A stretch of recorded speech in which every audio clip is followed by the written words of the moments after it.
जय हिंद दोस्तों, मैं आप सभी को आइडियल स्टडी पॉइंट में स्वागत करता हूं। मैं आप सभी के बीच लेकर आ गया हूं क्लास 10th के लिए आपका संस्कृत जो प्यूसम है उसका चैप्टर 6 लेकर आ गया हूं। ठीक है, और चैप्टर का नाम है भारतीय संस्कारा।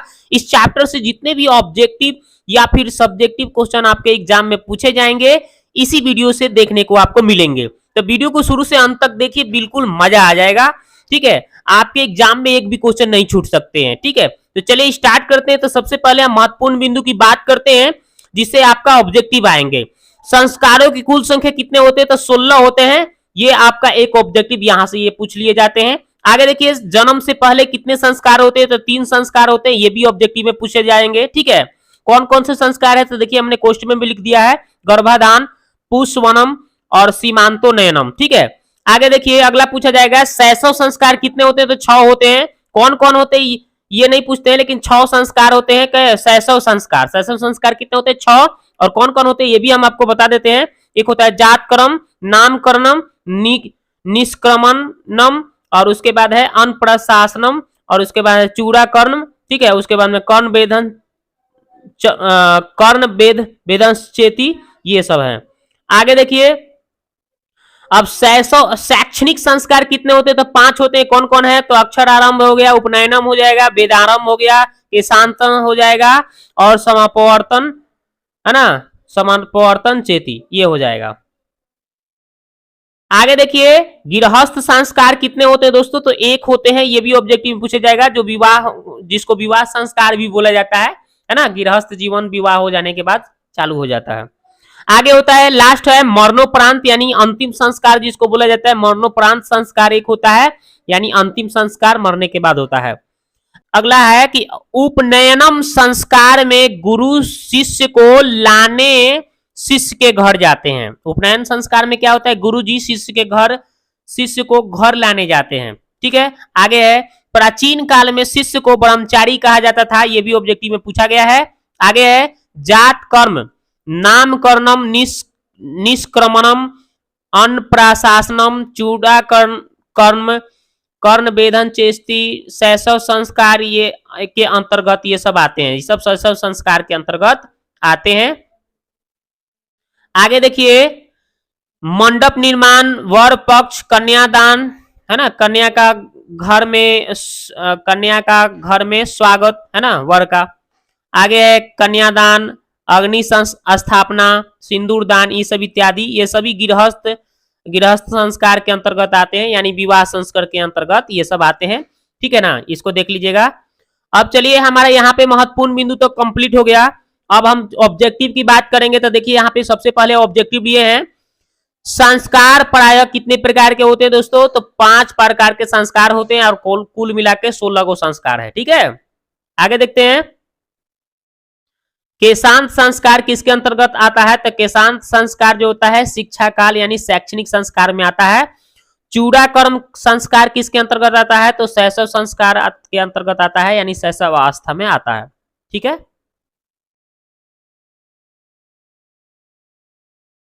आगे देखिए, आगे बताया जा रहा है शिक्षा संस्कार कितने हैं? तो शिक्षा संस्कार आपका 5 गो है। कितना है दोस्तों? तो 5 गो होता है। मंडप निर्माण किस संस्कार में आता है? तो मंडप निर्माण विवाह संस्कार के अंतर्गत आता है। कन्यादान किस संस्कार में आता है? तो विवाह संस्कार में आता है। मरने के बाद कौन सा संस्कार होता है? तो अंतिम संस्कार या दाह संस्कार बोला जाता है इसको। जन्म के पूर्व संस्कार कितने होते हैं? तो 3, यानी 3 गो होते हैं जन्म से पहले संस्कार। नामकरणम किस संस्कार में आता है? तो बचपन यानी कि शैशव संस्कार में आता है। गृहस्थ संस्कार कितने संस्कार होते हैं? तो 1 होते हैं, यानी कि विवाह संस्कार को गृहस्थ संस्कार बोला जाता है। सप्तपदी क्रिया किस संस्कार में आते हैं? तो विवाह संस्कार में आते हैं। ठीक है,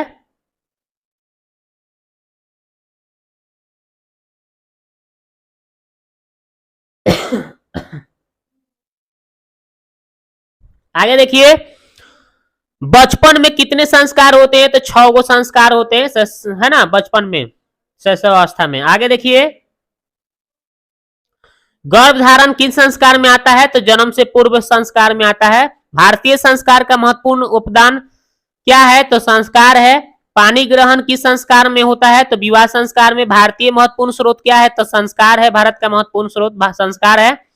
आगे देखिए, प्राचीन संस्कृति की पहचान किससे होती है? तो संस्कारों से होती है। सीमांतो नयनम किस संस्कार में होता है? तो जन्म से पूर्व। आगे देखिए, प्राचीन काल में शिष्यों को क्या कहा जाता था? ब्रह्मचारी। आगे है, गुरु शिष्य को कहाँ ले जाते हैं? तो अपने घर पे ले जाते हैं। आगे है, शिक्षा नियमों का पालन कौन करता है? तो शिष्य करते हैं। गुरु शिष्य को क्या देकर घर भेजते हैं? तो उपदेश देकर घर भेजते हैं। प्राचीन काल में शिष्य वेदारंभ कहाँ करते थे? तो गुरु जी के घर पे ही वेदारंभ करते थे। आगे है, भारतीय संस्कृति का पहचान परिचय किसमें किसमें दिखाई पड़ता है? तो संस्कारों में। विवाह संस्कार के अंतर्गत क्या नहीं आता है? तो गोदान संस्कार नहीं आता है। आगे देखिए, कब गुरु शिष्यों को उपदेश देकर घर भेजते हैं? तो शिक्षा के अवसान में, यानी कि शिक्षा समाप्ति के बाद। शिष्य का पहला छौड़ कर्म कहाँ होता था? तो गुरु जी के घर पे ही, यानी गुरु के घर पे ही छौड़ कर्म होता था, मतलब कि चूड़ा, मतलब कि बाल छिलाना, ठीक है ना। आगे है, चरित्र का निर्माण किससे होता है? तो संस्कारों से होता है। आगे देखिए, अंतिम संस्कार कब होता है? तो मरने के बाद। मरने के बाद अंतिम संस्कार मनाया जाता है। गोदान किस संस्कार का मुख्य कर्म है? तो केशांत का है। अब चलिए प्रश्न उत्तर, महत्वपूर्ण प्रश्न उत्तर देखेंगे जो आपका सब्जेक्टिव में पूछे जाएंगे, 16 नंबर में पूछे जाएंगे ये। तो पहला क्वेश्चन है, संस्कार किसे कहते हैं? यह कितने हैं? तो उस भारतीय जीवन में प्राचीन काल में वैदिक मंत्र में के द्वारा कई कर्मकांड किए जाते थे, जिसे संस्कार कहते हैं। और कुल संस्कार कितने भाई? 16 होते हैं।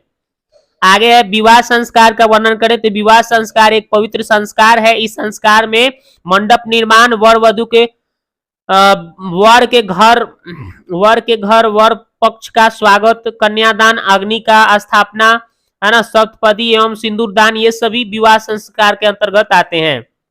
आगे देखिए, भारतीय संस्कार कौन कौन से हैं? तो भारतीय संस्कार में 5 भागों, भारतीय संस्कार को 5 भागों में बांटा गया है। जन्म पूर्व संस्कार, शैशव संस्कार, शैक्षणिक संस्कार और गृहस्थ संस्कार, और मरणोपरांत यानी अंतिम संस्कार।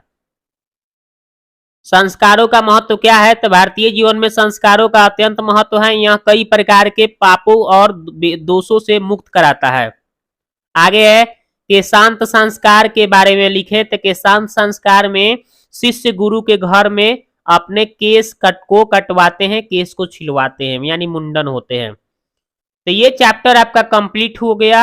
आपको कैसा वीडियो लगा आप कमेंट बॉक्स में एक प्यारा सा कमेंट करिए। मिलते हैं नेक्स्ट वीडियो में, ठीक है।